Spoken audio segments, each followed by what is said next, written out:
the message that he's going to go over today, and it's in Romans chapter 3, verses 9 through 20. What shall we conclude then? Do we have any advantage? Not at all, for we have already made the charge that Jews and the Gentiles alike are all under the power of sin.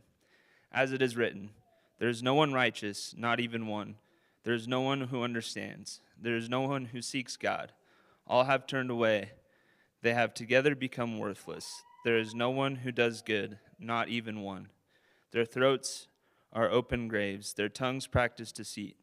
The poison of vipers is on their lips. Their mouths are full of cursing and bitterness.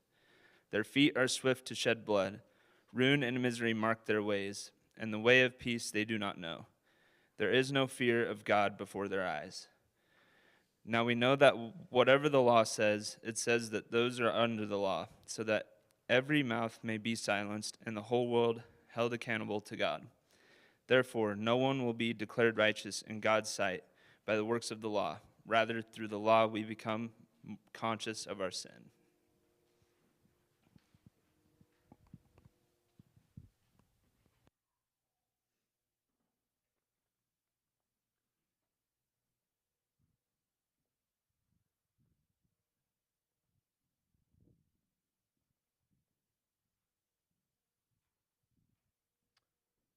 Good morning.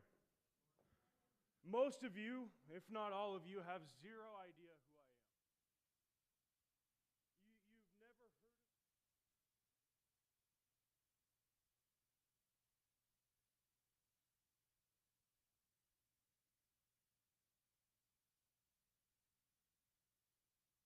about my background and a moment in my life that changed everything. I want to share a moment that rocked my world and changed how I viewed everything around me. Quite a few years ago, my coworkers and I ran into a massive issue. One that threatened everything that we knew and everything that we had been accustomed to for hundreds of years. It made us all quite worried because there was a man wandering around the countryside where we taught, where we shared the law. And this teacher was teaching things that were contradictory to everything my coworkers and I had taught for years and years and years and generations. We were worried because hundreds of people that were once our brothers and sisters were now leaving the faith to follow the teachings of this Messiah, as they claimed. They were leaving our teachings to follow this man who spewed things unheard of before. They left the teachings of me and my coworkers to follow this Son of Man. And we were worried losing so many to these heretical teachings. Our frustrations continued to mount and to grow as more and more believed the lunacy and the heresy of this Son of Man. As he claimed to be, I would not have said the same. Now, this happened for years, about 3 years. This built more and more. And my coworkers and I were becoming very anxious, very worried about the state of everybody. When we were near our breaking point, my coworkers summoned a gathering in Jerusalem where we would all gather together, sit in one meeting room, and figure out a plan how to stop this teacher, this Son of Man. We needed to find a way to make him stop. So we all gathered in Jerusalem, some traveling further than others. But at our gathering, We finally came up with a plan. We'd been trying for years, but we finally came up with a plan to trick this teacher, to trick him into some kind of real blasphemy that we might charge him with, where we might entrap him into teaching something that was so far-fetched that we might find cause to stone him. We finally were going to come up with a plan. And of course, one of my closest brothers that I had worked with for years came up with maybe the most brilliant plan I had thought I could ever think of. He came up with the idea of having one of us go and sleep with a woman and then drag her and throw her in front of this quote-unquote teacher and use the law of Moses against this teacher.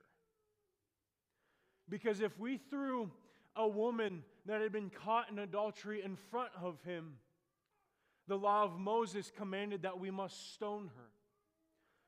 And of course, the ramblings of this teacher were that he would forgive the sins of those who would come to him.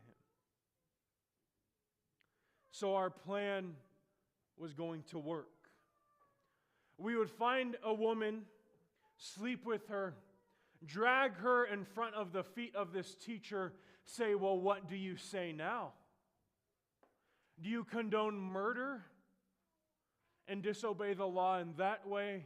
Or do you forgive her and disobey the law that way?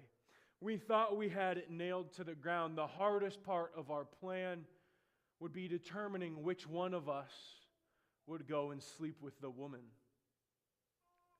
Because, of course, we knew that according to all law, the man who was caught in adultery must be stoned as well. So we looked around at each other, waiting for someone to raise their hand, but of course none did.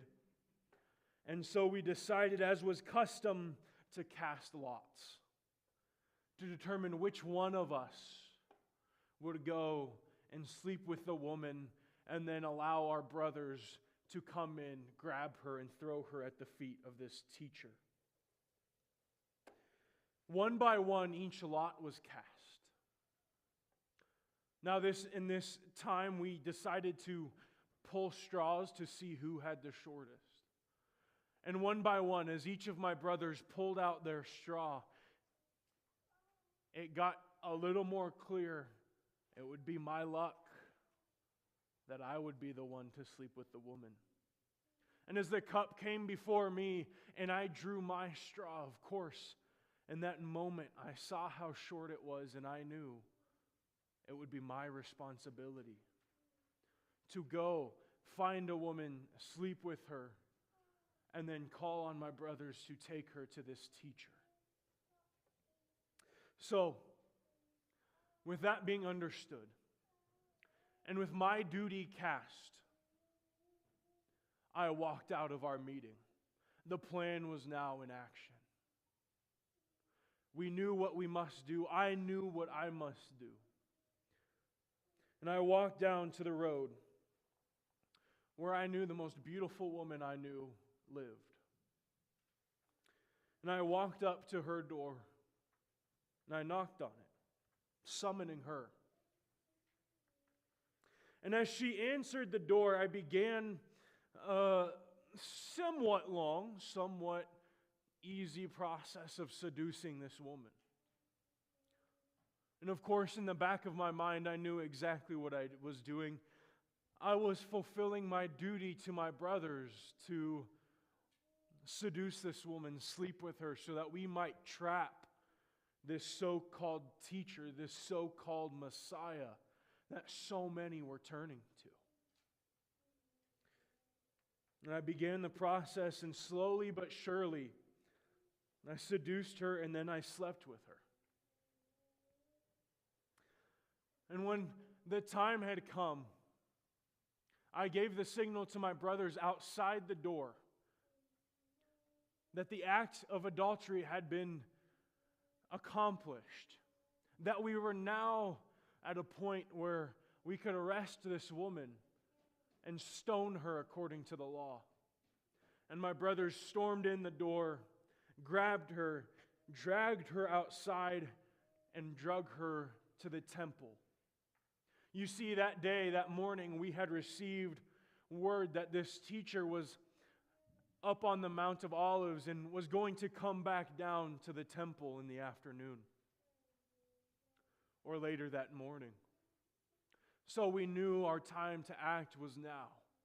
So my brothers dragged this woman to the temple. And of course, I hung back,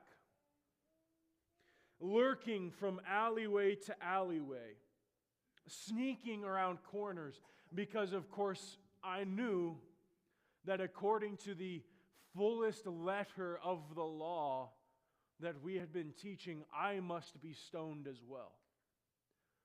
I was lurking, searching, sneaking around corners to be hidden. That when we got to the teacher, in case he did say, "Where is the man she slept with?" I was not there in front of him. But I would be hiding enough back to hear conversation and be yet another witness to this teacher's lunacy. But far enough back where I would not be suspicious, where I would not be stoned as well. So they drug her there. And as we finally reached the courtyard of the temple, and my fellow brothers threw the woman that I did sleep with down before this so-called teacher, they began their argument. They began to address the teacher and ask him questions to try and entrap him, to try and trick him into breaking the law. They asked the teacher, "What do you say about this woman caught in adultery?" Because the law commands the woman be stoned. What happened shocked me. The teacher replied with silence. Instead of getting himself trapped in our argument, the teacher just stooped down to a knee and began to write in the dirt before the woman. Now, I will admit I could not see what was being written, but I could hear everything going on. And I could see the angst and the anxiety beginning to wash over the faces of my brothers that had thrown this woman before this teacher. He wasn't falling into our trap. He replied in silence.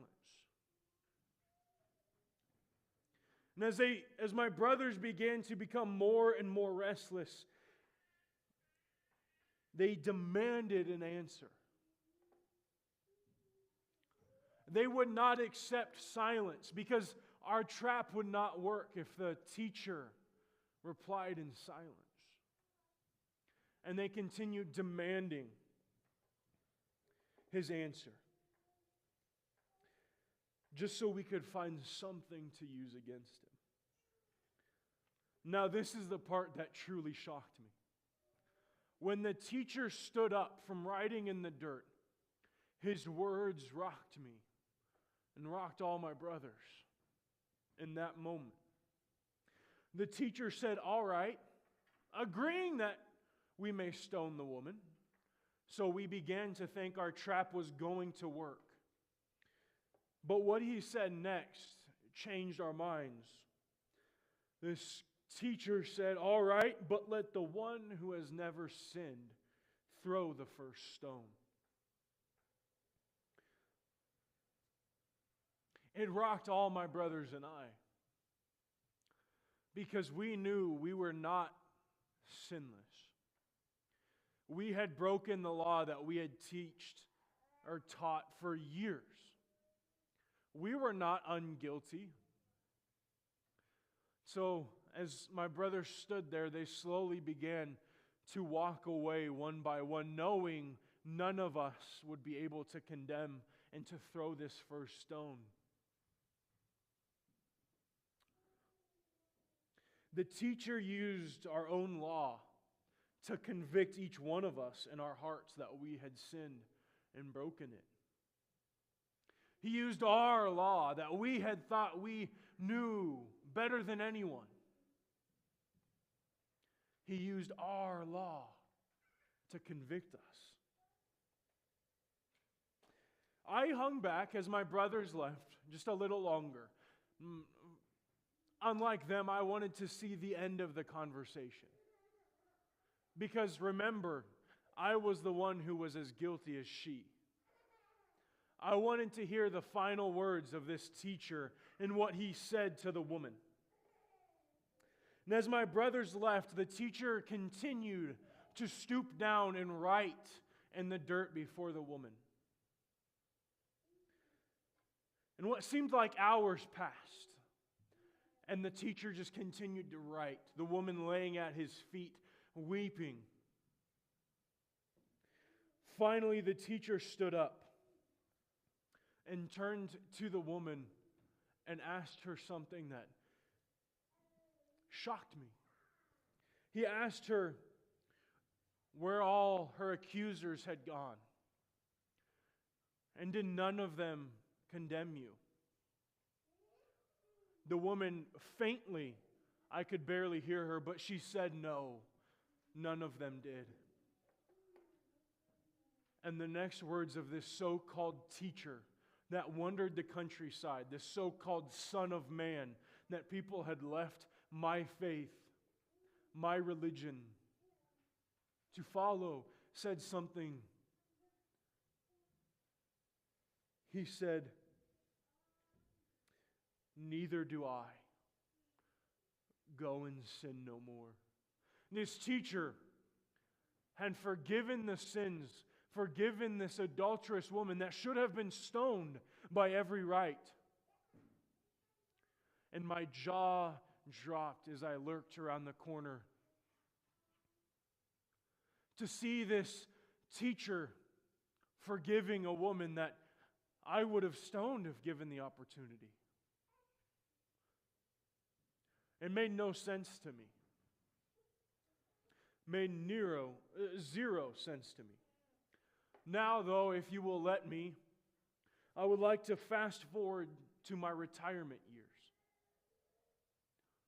Years after my teachings, years after this moment. I'm a much older man now, but many letters of these so-called disciples, apostles, if you will, of this teacher were circling the world. They were everywhere. One day, I got my hands on a letter written by a once fellow brother of mine. And I was excited to hear the words of this once dear brother, this dear coworker of mine, written to these religious fanatics that left the Jewish walk to follow this teacher. I was excited. In this letter, as I opened it, I realized this once dear brother of mine had changed. Now, there were rumors for years, but I refused to believe it until I read it. This once dear fellow brother of mine was writing a letter to who he called God's holy people in the city of Rome. And believe it or not, this once loved brother that I walked with, talked with, called Gentiles a part of this holy people. And I lost all hope that he would ever come back or that the rumors were false. I knew he was long gone. And I kept reading. I was hoping. I lost most hope, I should say, but I kept reading to see the words this once fellow worker said. In one short passage of this letter, this fellow teacher wrote that the law that I loved and that I had taught for so many years had the purpose of showing me guilty. Not that I would be saved by the law, but that I would be shown guilty by the law. My mind shut down. I was trying to wrestle with this idea that the law of Moses that I had followed as closely as I could, that I taught to others, that I demanded others obey, was not for salvation, but for guilt.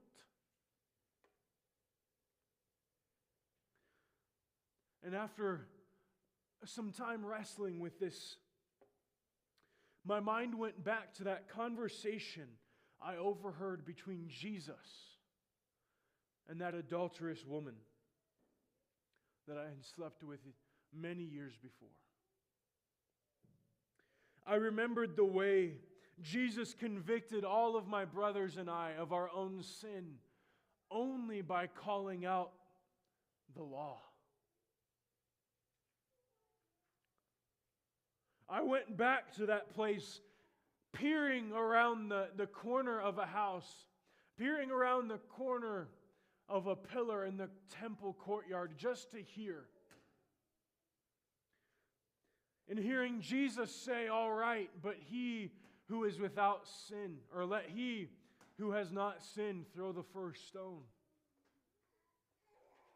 And the way my heart dropped when I realized I was just as guilty as this woman in every right.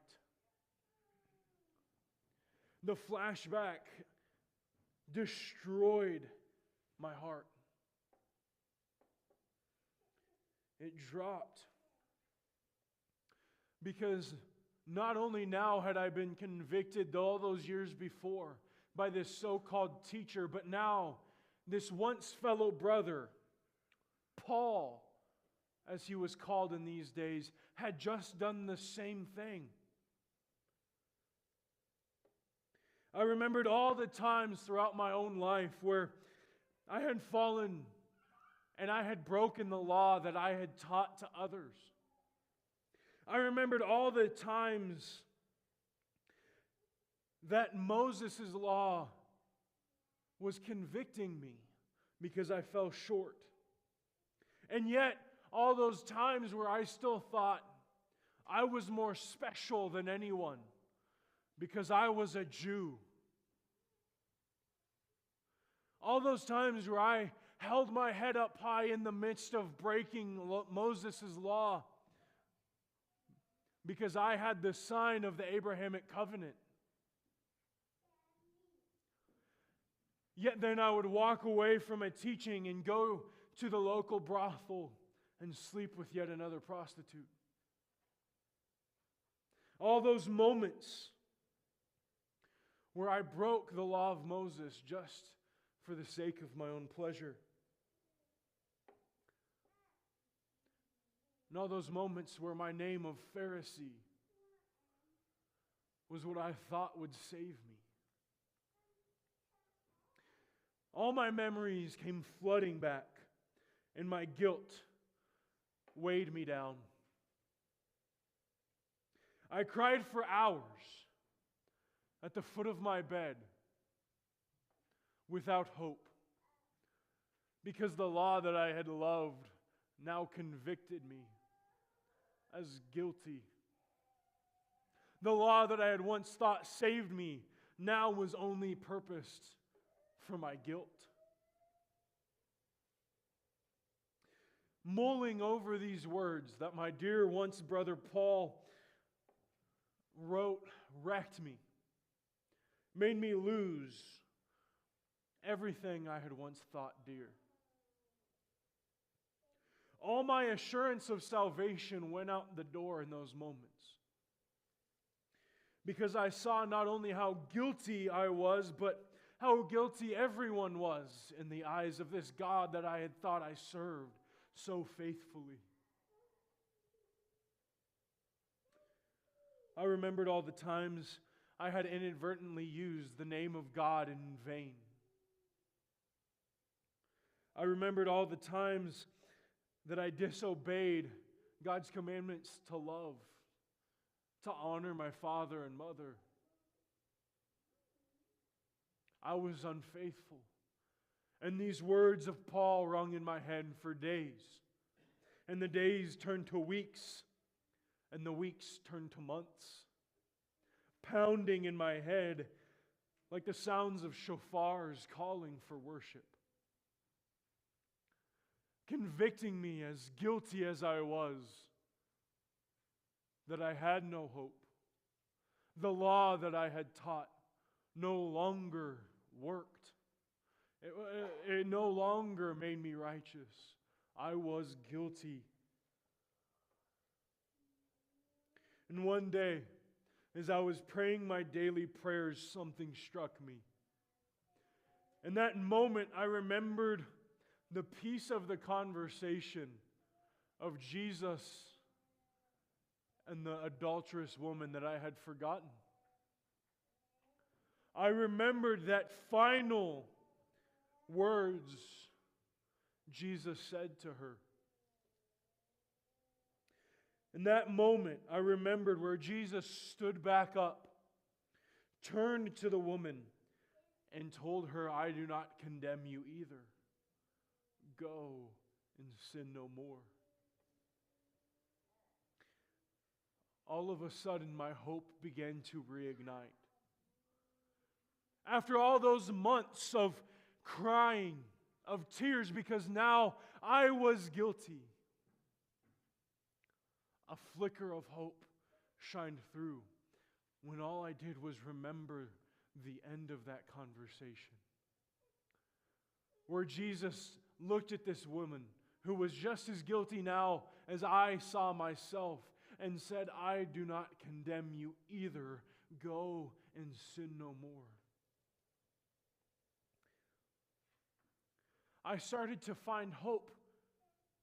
Maybe this Jesus was truly who he said he was.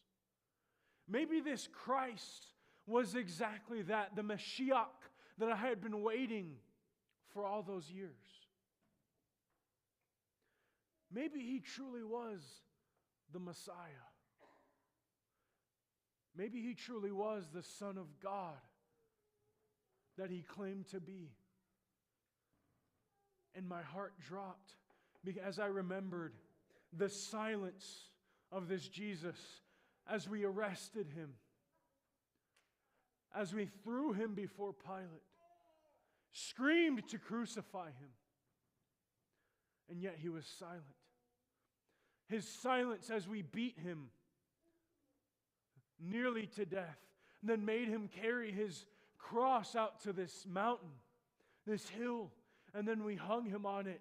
And yet, in all of that, all this Jesus said was, "Forgive them, for they know not what they do." And all of that, where he could have condemned me, he could have cried out a curse upon me, all he said was, "Forgive them." Maybe he truly was who he said he was. And then I remembered the empty tomb. And that this Jesus truly must have been who he said he was.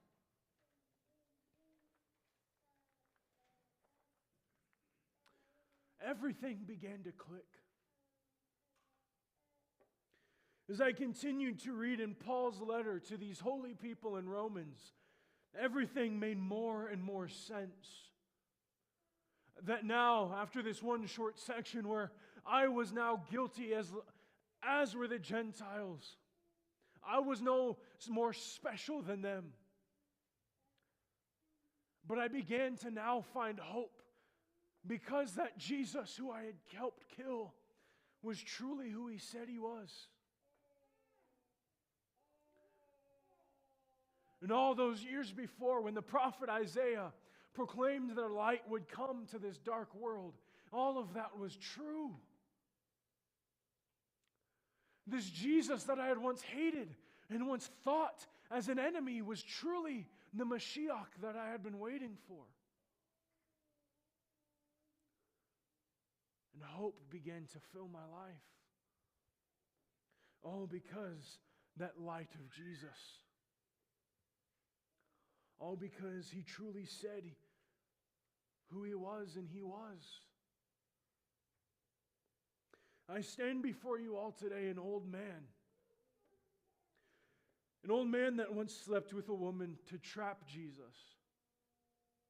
Who listened to his words. Saw Jesus' forgiveness. Rejected it. Continued teaching the law. Lost all my hope in my retirement. Began to regain hope then one day in the light of who Jesus was.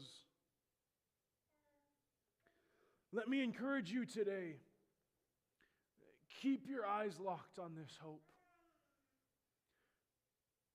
Keep your eyes locked on this Messiah that did come, brought light to this world, died on the cross, and rose from the dead.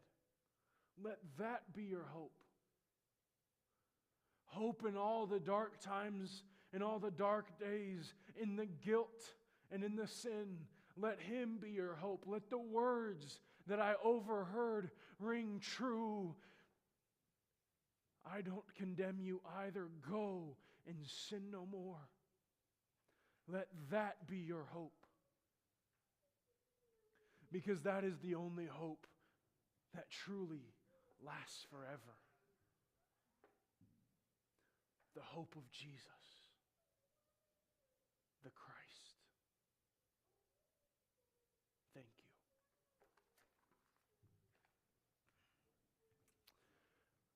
you. Now, I hope at this point you can tell that I was doing a little bit of a different style today.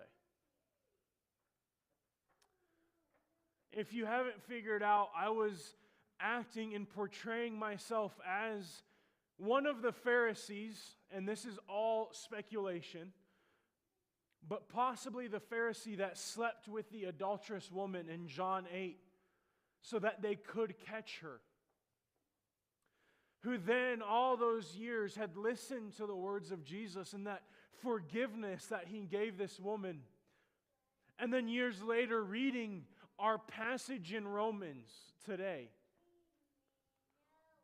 None of us are without guilt. We all stand guilty before the eyes of God, except for one thing: Jesus Christ. Because of him, we can be seen as righteous.